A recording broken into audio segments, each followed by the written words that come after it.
ജനുവരിയിലെ commodity സൂചിക പരിശോധിച്ചാൽ കഴിഞ്ഞ 25 വർഷത്തിനിടയിലെ ഏറ്റവും വലിയ വർധനവാണ് ആ മാസത്തിൽ കണ്ടത്. അതിനുള്ള കാരണം വളരെ ശക്തമായ സാമ്പത്തിക പ്രവർത്തനത്തോടൊപ്പം ജിയോപൊളിറ്റിക്കൽ റിസ്ക്കും ചേർന്നതായിരുന്നു.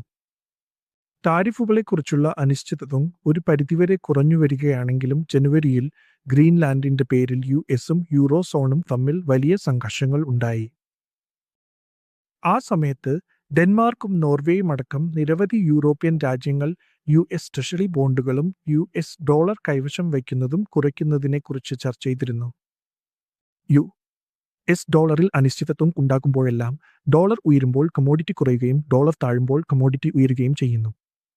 ചില യൂറോപ്യൻ രാജ്യങ്ങൾ ഡോളർ നിക്ഷേപം കുറച്ചേക്കുമെന്ന പ്രതീക്ഷ കാരണം യുഎസ് ഡോളർ ദുർബലമായ ഈ സമയത്ത് വെള്ളി, സ്വർണം തുടങ്ങിയ വിലയേറിയ ലോഹങ്ങളിൽ ശക്തമായ കുതിപ്പ് നാം കണ്ടു. ഗ്രീൻലാൻഡുമായി ബന്ധപ്പെട്ട് യുഎസും യൂറോസോണും തമ്മിൽ സംഘർഷം വർദ്ധിച്ചിരുന്ന ആ സമയത്താണ് വിലയേറിയ ലോഹങ്ങളുടെ വില ഉയരുന്നതായി നമ്മൾ കണ്ടത്.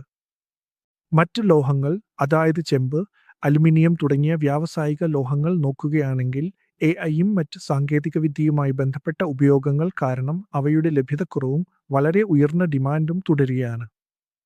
മൊത്തത്തിൽ കമ്മോഡിറ്റി സൈക്കിൾ ഇപ്പോൾ മികച്ച പ്രകടനം കാഴ്ചവെക്കുന്നു.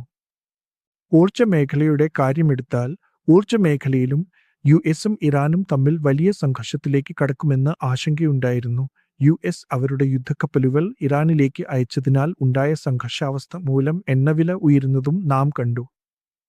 ഇതിനു പുറമെ യൂറോപ്പിലെ കാലാവസ്ഥാ ഘടകം പരിശോധിക്കുകയാണെങ്കിൽ വളരെ കഠിനമായ ശൈത്യകാലമായതിനാൽ താപനില വളരെ കുറവായിരുന്നു. അതുകൊണ്ടാണ് പ്രകൃതിവാതക വിലയിലും വർധനവ് ഉണ്ടായത്. വാസ്തവത്തിൽ ഇന്നത്തെ സ്ഥിതി നോക്കുകയാണെങ്കിൽ യൂറോപ്പിലെ പ്രകൃതിവാതക ശേഖരം താരതമ്യേന കുറവാണ്. അതിന്റെ ഫലമായി വിലകൾ ഉയർന്നുകൊണ്ടിരിക്കുന്നു. അതിനാലാണ് വിലയേറിയ ലോഹങ്ങൾ, വ്യാവസായിക ലോഹങ്ങൾ, ഊർജം എന്നിവയിലാകെ വ്യാപകമായ ഒരു കമ്മോഡിറ്റി കുതിപ്പ് നമ്മൾ കണ്ടത്. ലോഹങ്ങളുടെയും ഊർജത്തിന്റെയും വിലകൾ ഉയർന്നുകൊണ്ടിരിക്കുമ്പോൾ ഭക്ഷ്യവസ്തുക്കളുടെ വില വിപരീത ദിശയിലാണ്. വലതുവശത്തുള്ള ഐക്യരാഷ്ട്രസഭയുടെ ഭക്ഷ്യവില സൂചികയിൽ സ്ഥിരമായ ഇടിവ് കാണിക്കുന്നു. വാസ്തവത്തിൽ ഭക്ഷ്യവസ്തുക്കളുടെ വില സൂചിക തുടർച്ചയായ 5ാം മാസവും കുറവ് രേഖപ്പെടുത്തി. പാലുൽപ്പന്നങ്ങൾ, പഞ്ചസാര, മാംസം എന്നിവയുടെ വിലയിടിവ് നമ്മൾ കണ്ടു. ഇത് ധാന്യങ്ങളുടെയും സസ്യ എണ്ണയുടെയും വില വർധനവിനെ നികത്താൻ സഹായിച്ചു. ഇന്ത്യയെ സംബന്ധിച്ചിടത്തോളം നമ്മൾ ധാരാളം സസ്യ എണ്ണ ഇറക്കുമതി ചെയ്യുന്നതിനാൽ അത് നിരന്തരം നിരീക്ഷിക്കേണ്ടത് വളരെ നിർണായകമാണ്. സ്ഥിതിഗതികൾ ഇതുവരെ നിയന്ത്രണത്തിൽ തുടരുന്നുണ്ട്. നമ്മുടെ പണപ്പെരുപ്പ നിരക്ക് മിതമായി തുടരുന്നു.